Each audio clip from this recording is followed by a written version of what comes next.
শুভেচ্ছা সহ আমন্ত্রণ জানাচ্ছি দেশের এবং দেশের বাইরের সকল দর্শক শ্রোতাকে বাংলা ভিউ রাতের সংবাদে। সংবাদ আয়োজন নিয়ে বার্তা কক্ষে রয়েছি আমি সত্যজিৎ সিংহ। বিস্তারিত সংবাদের শুরুতেই জানিয়ে দিচ্ছি লতিফ ট্রাভেলস সংবাদ শিরোনাম।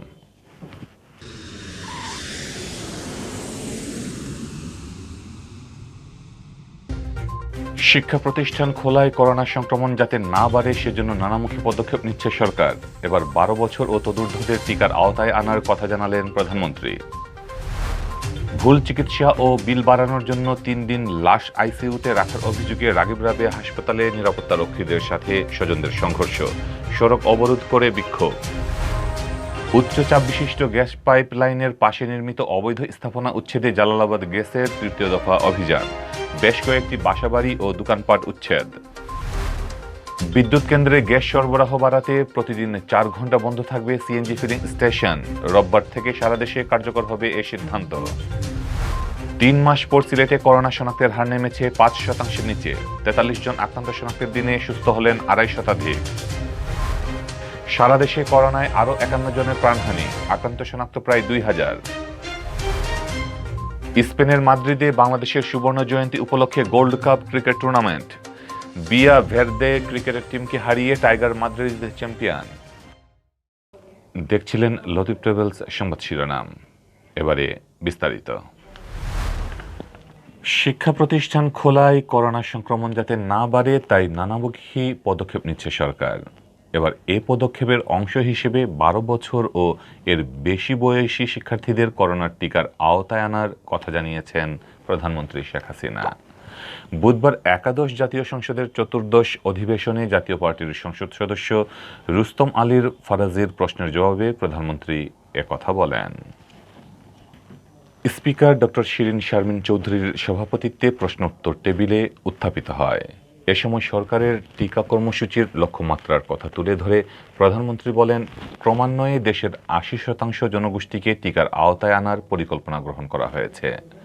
এছাড়া চলতি বছরের ডিসেম্বরের মধ্যে লক্ষ্যমাত্রার 50% জনগোষ্ঠীকে টিকার আওতায় আনতে বিশ্ব স্বাস্থ্য সংস্থার গাইডলাইন অনুসরণের ব্যবস্থা নেওয়া, 12 বছর ও তদূর্ধ্ব সকল শিক্ষার্থীদের টিকার আওতায় নিয়ে আসা, মন্ত্রণালয়ের দেওয়া প্রতিবন্ধীদের সুবর্ণ কার্ডের মাধ্যমে রেজিস্ট্রেশন করে টিকা দেওয়ার ব্যবস্থা, অগ্রাধিকার ভিত্তিকে শ্রমিকদের টিকা প্রদান করা। এদিকে প্রতি মাসে যাতে 1 কোটি টিকার পাওয়া যায় সে ব্যবস্থাও করা হয়েছে বলে জানিয়েছেন প্রধানমন্ত্রী শেখ হাসিনা। তিনি বলেন, প্রতি মাসে যাতে 1 কোটি ডোজ বা তার বেশি টিকা পাওয়া যায় সে ব্যবস্থা নেওয়া হয়েছে। সিনোফার্মা থেকে শিডিউল অনুযায়ী আগামী অক্টোবর মাস থেকে প্রতি মাসে 2 কোটি হিসাবে ডিসেম্বর পর্যন্ত মোট 6 কোটি টিকা পাওয়া যাবে। প্রধানমন্ত্রী বলেন, সরকারের পদক্ষেপ 12 সেপ্টেম্বর পর্যন্ত 24,65,13,660 ডোজ টিকা সংগ্রহের ব্যবস্থা করা হয়েছে। এর মধ্যে দ্বিপাক্ষিক চুক্তির আওতায় 4,44,31,880 ডোজ টিকা পাওয়া গেছে। এ সময় পরিকল্পনা অনুযায়ী নির্ধারিত সময়ের মধ্যে টিকা প্রদান সম্ভব হবে বলেও প্রধানমন্ত্রী আশা প্রকাশ করেন। ভুল চিকিৎসা ও বিল বাড়ানোর জন্য 3 দিন লাশ আইসিইউতে রাখার অভিযোগ এনে সিলেটের নগরীর জালালাবাদ রাগিব রাবেয়া মেডিকেল কলেজ হাসপাতালে হামলা করেছেন রোগীর স্বজনরা। এক পর্যায়ে হাসপাতালের নিরাপত্তারক্ষীদের সাথে রোগীর স্বজনদের রক্তক্ষয়ী সংঘর্ষের ঘটনা ঘটে। এতে উভয় পক্ষের অন্তত 10 জন আহত হন। বুধবার বেলা 2টায় এ ঘটনা ঘটে। এর জের ধরে রোগীর স্বজন ও বিক্ষুব্ধ জনতা প্রায় 1 ঘন্টা সিলেটের সুনামগঞ্জ সড়ক অবরোধ করে রাখেন। জালালাবাদ রাগিব রাবেয়া হাসপাতালে চিকিৎসাধীন অবস্থায় বুধবার দুপুরে সিলেটের গোলাপগঞ্জ উপজেলার বাঘা এলাকার আলাউদ্দিনের স্ত্রী সত্তর্ধ ফুলজান বেগম মারা যান। মৃত্যুর খবর পেয়ে ফুলজানের স্বজনরা ভুল চিকিৎসার অভিযোগ তোলেন। তারা অভিযোগ করেন, 3 দিন আগে ফুলজানের মৃত্যু হলেও হাসপাতাল কর্তৃপক্ষ বিল বাড়ানোর জন্য লাশ আইসিইউতে রেখে দিয়েছিলেন। ওই সময় তাদেরকে দেখতেও দেওয়া হয়নি, এমন অভিযোগ এনে মৃত নারীর স্বজনরা হাসপাতালে হামলা চালালে নিরাপত্তারক্ষীদের সাথে সংঘর্ষ বাধে। এতে উভয় পক্ষের অন্তত 10 জন আহত হন। খবর পেয়ে পুলিশ ঘটনাস্থলে গিয়ে পরিস্থিতি নিয়ন্ত্রণে আনে। এদিকে মারা যাওয়া ফুলজান বেগম সিলেটের জেলা ট্রাক কাভার্ড ভ্যান পিকআপ শ্রমিক সমিতির সহ সম্পাদক মাহবুব আলমের মা হওয়ায় শ্রমিকরা বুধবার বিকেল 4টা থেকে সিলেট সুনামগঞ্জ সড়ক অবরোধ করেন। প্রায় 1 ঘন্টা সড়ক অবরোধের পর পুলিশের ঊর্ধ্বতন কর্মকর্তাদের আশ্বাসের ভিত্তিতে তারা অবরোধ তুলে নেন। পেটের টিউমার নিয়ে গেলে বৃহস্পতিবার ফুলজান বেগম রাগিব রাবেয়া হাসপাতালে ভর্তি হন। সোমবার তার অস্ত্রোপচার হয়, এরপর তাকে আইসিইউতে নেওয়া হয়। সেখানে চিকিৎসাধীন অবস্থায় গতকাল বুধবার দুপুরে তিনি মারা যান বলে হাসপাতাল কর্তৃপক্ষ ঘোষণা দেন।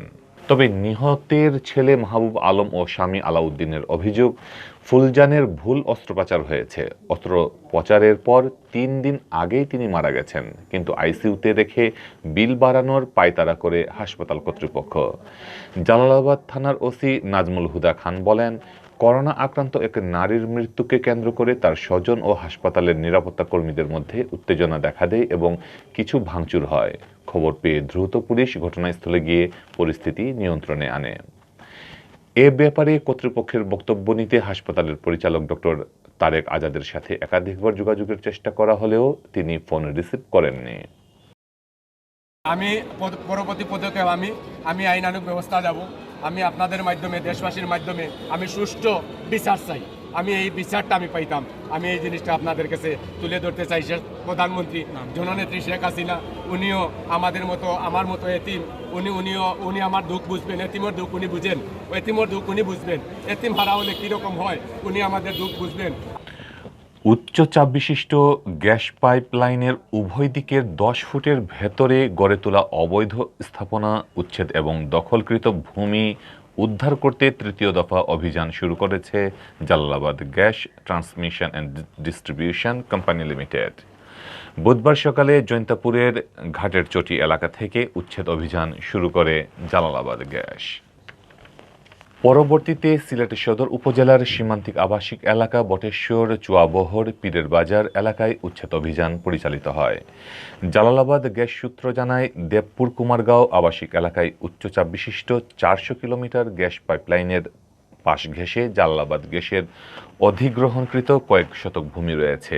ওই ভূমির 30 কিলোমিটার পাইপলাইনের উপর অবৈধভাবে সীমানা প্রাচীর, বাড়ি, দোকানপাট সহ বিভিন্ন স্থাপনা নির্মাণ করেছেন স্থানীয়রা।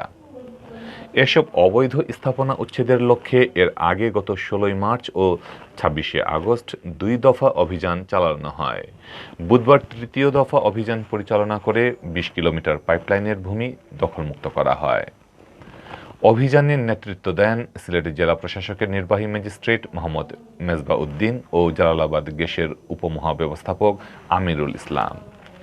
জালালাবাদ গ্যাসের অধিগ্রহণকৃত ভূমিতে বসতবাড়ি স্থাপিত উচ্ছেদ সংক্রান্ত টাস্ক ফোর্স কমিটির সদস্য সচিব ডিজিএম আমিরুল ইসলাম বলেন, গ্যাস নিরাপত্তা আইনে রয়েছে উচ্চচাপ বিশিষ্ট গ্যাস পাইপলাইনের উভয় পাশে ন্যূনতম 10 ফুট করে মোট 20 ফুটের মধ্যে কোনো ধরনের স্থাপনা নির্মাণ করা বিধি বহির্ভূত। এ উচ্ছেদ অভিযান অব্যাহত থাকবে এবং আগামীতে দক্ষিণ সুরমা ও পাঠানটুলা এলাকায় অভিযান পরিচালিত হবে। তিনি বলেন, আমাদের এ অভিযানের পূর্বে বছরখানেক সময় ধরে কয়েকবার তাদেরকে নোটিশ দেওয়া হয়, পাশাপাশি মৌখিকভাবে অবগত করা হলেও তারা তা আমলে নেননি। আমরা নোটিশ দিছি, 1বার 2বার 3বারও দিছি, অনেকে 2বারও দিছি। আবার নিজেরা আইসা পাইপ বার করিয়া তাদের চিহ্নিত করে দিছি এবং সীমানা মার্কিং করে দিছি, লাল দাগ দিয়ে দিছি যে এই পর্যন্ত আমাদের জালালাবাদ গ্যাসের জায়গা পাইপ থেকে উভয় দিকে 10 ফুট করে 20 ফুট ক্লিয়ার করার জন্য। বিদ্যুৎ উৎপাদনে গ্যাসের সরবরাহ বাড়াতে প্রতিদিন 4 ঘন্টা সিএনজি স্টেশন বন্ধ রাখার সিদ্ধান্ত নিয়েছে সরকার। তবে তা দিনের কোন 4 ঘন্টা সেটা এখনও নির্ধারণ করা হয়নি। বুধবার জ্বালানি মন্ত্রণালয়ে অনুষ্ঠিত বৈঠকে এই সিদ্ধান্ত হয়। জ্বালানি বিভাগের সিনিয়র সচিব আনিসুর রহমান জানান, প্রতিদিন 6 ঘন্টার পরিবর্তে সিএনজি স্টেশন 4 ঘন্টা বন্ধ রাখার সিদ্ধান্ত নিয়েছে সরকার। তবে দিনের কোন 4 ঘন্টা বন্ধ থাকবে তা বৃহস্পতিবার জানানো হবে। এই সিদ্ধান্ত রোববার থেকে কার্যকর হতে পারে বলে জানান তিনি। এর আগে সোমবার এক সংবাদ বিজ্ঞপ্তিতে জ্বালানি বিভাগ জানিয়েছিল, পিক আওয়ারে বিদ্যুৎ উৎপাদনে গ্যাসের সরবরাহ বাড়াতে প্রতিদিন বিকাল 5টা থেকে রাত 11টা পর্যন্ত 6 ঘন্টা সিএনজি স্টেশন বন্ধ রাখতে হবে। বুধবার থেকে এই সিদ্ধান্ত কার্যকর হবে, তবে কয়েক ঘন্টার মধ্যে আরেক বিজ্ঞপ্তি দিয়ে এই সিদ্ধান্ত স্থগিত করা হয়।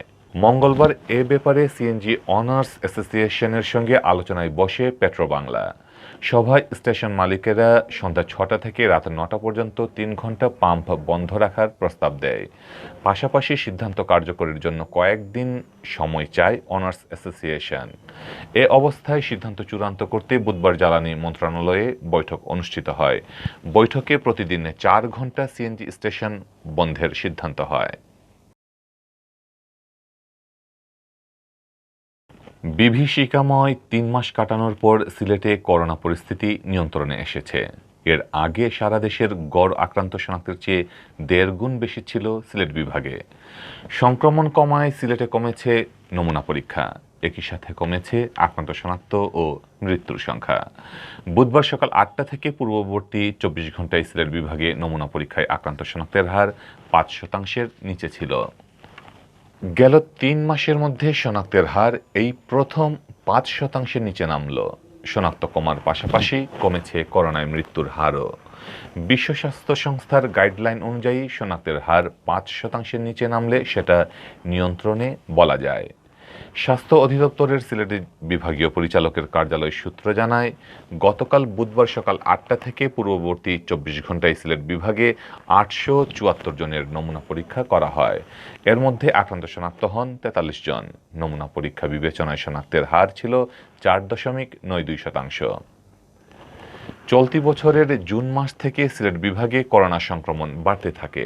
জুলাই ও আগস্ট মাসে তা ভয়াবহ রূপ নেয়। তখন শনাক্তের হার 60%-এর উপরেও ছিল। ওই সময় হাসপাতালের সিট ও আইসিইউর জন্য হাহাকার দেখা দেয়। হাসপাতালে ভর্তি হতে না পেরে অ্যাম্বুলেন্সেই অনেকে মারা যান। সেপ্টেম্বরের শুরু থেকে কমতে থাকে সংক্রমণের হার। বুধবার সকাল 8টা থেকে পূর্ববর্তী 24 ঘন্টায় যে 43 জনের করোনা শনাক্ত হয়েছে, তাদের মধ্যে সিলেটের 27 জন, মৌলভীবাজারের 12 জন, হবিগঞ্জের 3 জন ও সুনামগঞ্জের 1 জন। আর সব মিলিয়ে সিলেট বিভাগে আক্রান্ত শনাক্তের সংখ্যা দাঁড়িয়েছে 54,085 জনে।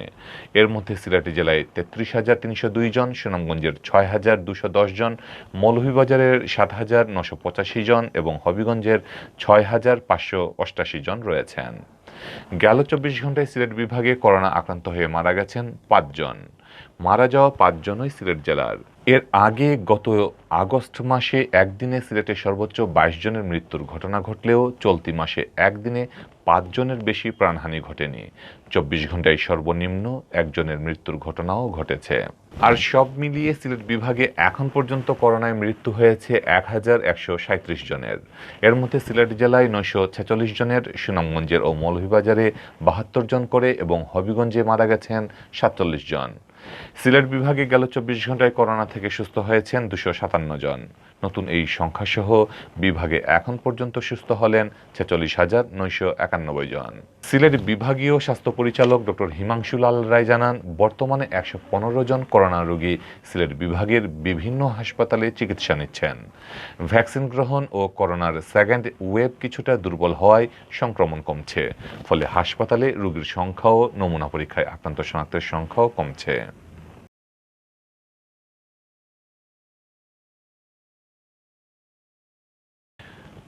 সারা দেশে গেল 24 ঘন্টায় করোনা ভাইরাসে আক্রান্ত হয়ে আরও 51 জনের মৃত্যু হয়েছে। এ নিয়ে দেশে করোনায় মারা গেলেন 27,058 জন। এছাড়া গত একদিনে করোনা আক্রান্ত শনাক্ত হয়েছেন 1,901 জন।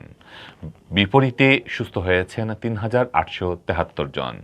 বুধবার বিকালে স্বাস্থ্য অধিদপ্তরের করোনা বিষয়ক বুলেটিনে এ তথ্য জানানো হয়।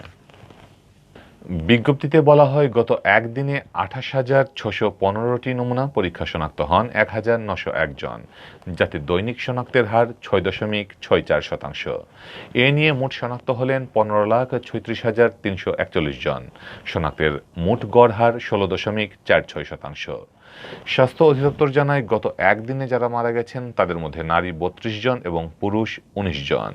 এদিকে গেল 24 ঘন্টায় করোনা থেকে সুস্থ হয়েছেন 3,873 জন। আর এ পর্যন্ত মোট সুস্থ হয়েছেন 14,90,541 জন। 2020 সালের 8ই মার্চ দেশে প্রথম করোনা রোগী শনাক্ত হয়। এর 10 দিন পর 18ই মার্চ প্রথম মৃত্যুর খবর আসে। কয়েক মাস সংক্রমণ ও মৃত্যুর হার ঊর্ধ্বগতিতে থাকার পর অনেকটা নিয়ন্ত্রণে চলে আসে। চলতি বছরের শুরুতে করোনা ভাইরাসের প্রকোপ অনেকটা নিয়ন্ত্রণে ছিল, তখন শনাক্তের হারও 5% নিচে নেমেছিল। তবে গত মার্চ মাস থেকে মৃত্যু ও শনাক্ত আবার বাড়তে থাকে। জুলাই মাস জুড়ে পরিস্থিতি বেশি মারাত্মক পর্যায়ে থাকলেও সেপ্টেম্বর থেকে পর্যায়ক্রমে কমেছে মৃত্যু ও শনাক্তের সংখ্যা।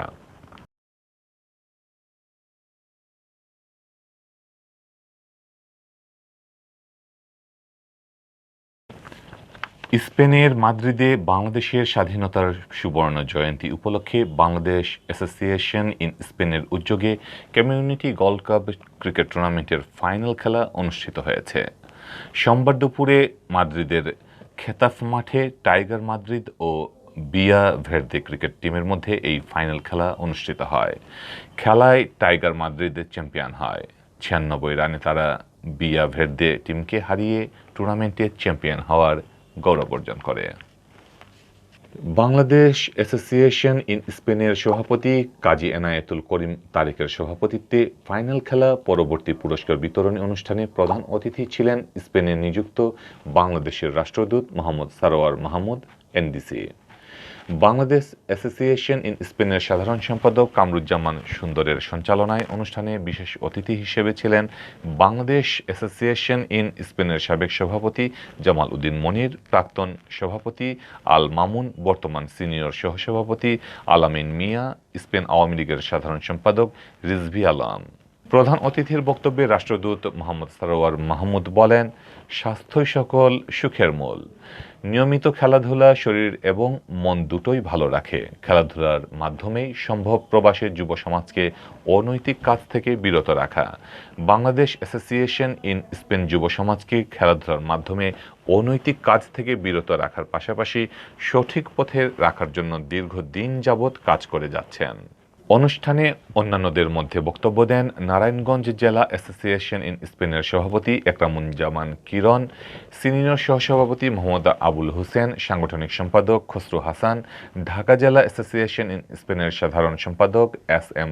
মাসুদুর রহমান, সাংগঠনিক সম্পাদক আবু বাক্কার, খুলনা বিভাগীয় কল্যাণ সমিতি স্পেনের সভাপতি সৈয়দ মাসুদুর রহমান নাসিম, বৃহত্তর ফরিদপুর কল্যাণ সমিতি স্পেনের সভাপতি হেমায়েত খান, সাধারণ সম্পাদক তুতা কাজী, নরসিংদী ওয়েলফেয়ার সোসাইটি ইন স্পেনের সিনিয়র সহ সভাপতি খলিল খান, গোলাপগঞ্জ উপজেলা অ্যাসোসিয়েশন ইন স্পেনের সাধারণ সম্পাদক বেলাল আহমদ, বদরুল কামালি।